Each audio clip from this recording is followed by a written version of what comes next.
شهر رمضان الذي أنزل فيه القرآن. اعوذ باللہ من الشیطان الرجیم. بسم اللہ الرحمن الرحیم.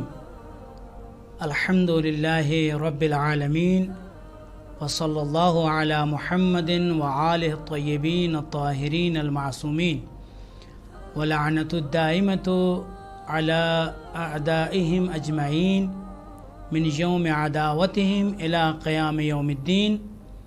اما بعد، قال اللہ تعالی فی کلامہ المجید. بسم اللہ الرحمن الرحیم.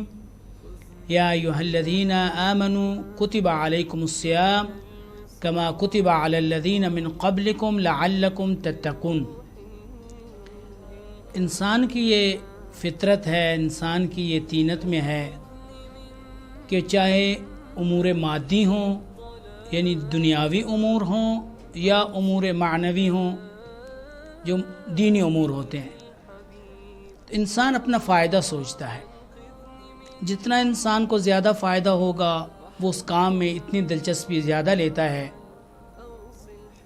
اور اگر اس سے کسی کام کے بارے میں کہا جاتا ہے، کسی کام کے بارے میں بات کی جاتی ہے، تو وہ پہلا سوال یہ کرتا ہے کہ مجھے اس سے کیا ملے گا، میرا اس میں کیا فائدہ ہے، مجھے اس سے کتنا مال ملے گا.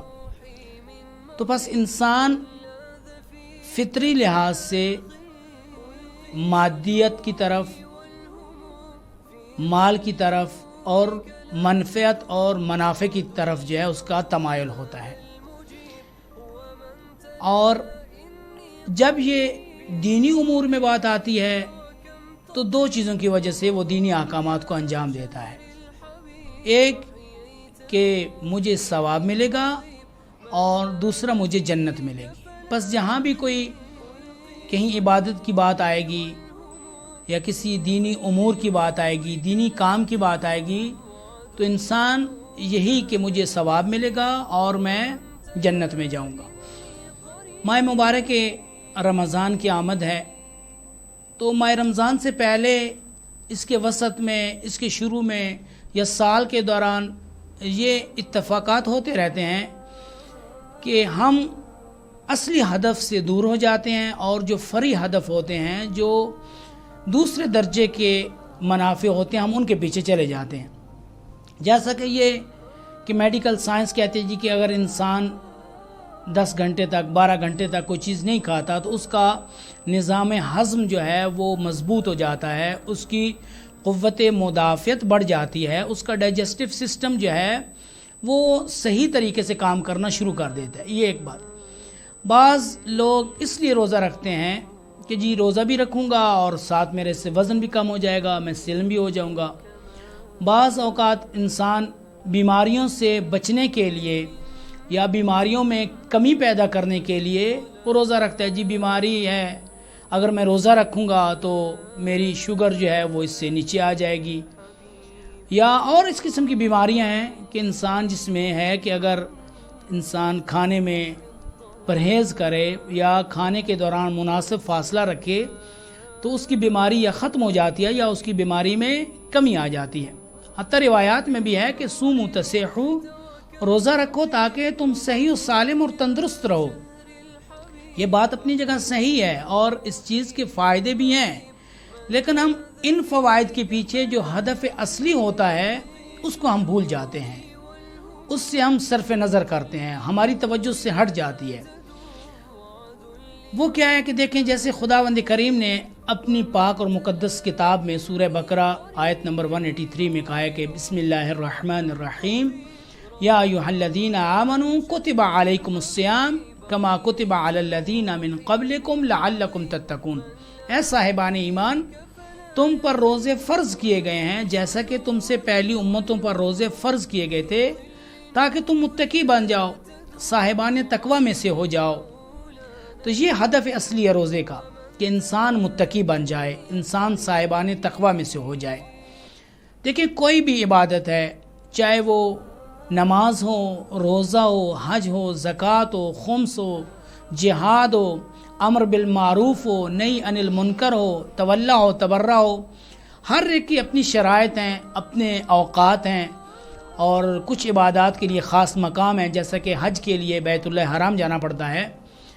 دیکھیں یہ ساری عبادات جو ہیں یہ انسان کو کمال کی طرف لے جاتی ہیں۔ بس متقی بننے کے لیے کیا ہوگا؟ آپ کو محرمات سے دوری اختیار کرنی پڑے گی۔ محرمات کیا ہیں؟ کہ جن سے خداوند کریم نے منع کیا ہے، جیسے گناہان کبیرہ ہو گیا، گناہان صغیرہ ہو گیا، خدا نہ کرے انسان جھوٹ بولے، غیبت کرے، تہمت کسی پر لگائے، کسی کا مال چوری کر لے، الیاذ باللہ، خدا معاف کرے، خدا نہ کرے انسان زنا کرے، شراب پیے، تو یہ محرمات ہیں، ان سے انسان کو دوری اختیار کرنی ہے۔ واجبات کو ادا کرنا ہے، جیسے کہ میں نے ذکر کیا، نماز، روزہ، حج، زکوٰۃ، اور اس کے ساتھ محرمات کے ساتھ آپ نے مکروہات سے بھی بچنا ہے۔ یعنی انسان جب محرمات یعنی جو گناہان کبیرہ اور صغیرہ ہیں ان کے ساتھ وہ چیزیں کہ جن کو جو شریعت کی نگاہ میں کراہیت رکھتی ہیں، جن کو شریعت پسند نہیں کرتی، لیکن یہ ہے کہ اگر آپ کریں گے تو آپ کو کوئی گناہ نہیں ملے گا۔ جیسے مثال کے طور پر ایک انسان جو ہے اس کو عادت پڑ گئی ہے کہ وہ گرم کھانا کھاتا ہے، گرم کھانا کھانا شریعت کی نگاہ میں مکروہ ہے، کراہیت ہے، لیکن اس کا کوئی گناہ نہیں ہے۔ اسی طریقے سے واجبات کے ساتھ مستحبات کا ادا کرنا، تو اس سے کیا ہوتا ہے کہ انسان جب محرمات سے دوری اختیار کرتا ہے، واجبات کو ادا کرتا ہے، تو انسان صاحبان تقوی میں اس کا شمار ہونا شروع ہو جاتا ہے، وہ متقی بن جاتا ہے۔ اور جب انسان تقوی کے مقام پر پہنچ جاتا ہے تو پھر انسان کمال کی طرف جاتا ہے، اور انسان جب کمال کی طرف جاتا ہے تو اس کو ذات پروردگار کا قرب حاصل ہوتا ہے، وہ اس ذات سے جو رحمان ہے، رحیم ہے، اس کے قریب ہو جاتا ہے۔ اور ہدف اصلی انسان کی خلقت کا بھی یہی ہے کہ انسان کو خدا نے خلق کیا کہ تاکہ وہ متقی بنے، کمال تک پہنچے، اور پھر کمال تک پہنچنے کے بعد وہ قرب الہی حاصل کرے۔ اور جب انسان قرب الہی حاصل کر لیتا ہے تو وہ اپنے ہدف اصلی تک پہنچ جاتا ہے، پھر اس کی زندگی میں ہمیشہ کے لیے جاودانگی اور ہمیشگی آ جاتی ہے۔ والسلام علیکم ورحمۃ اللہ وبرکاتہ۔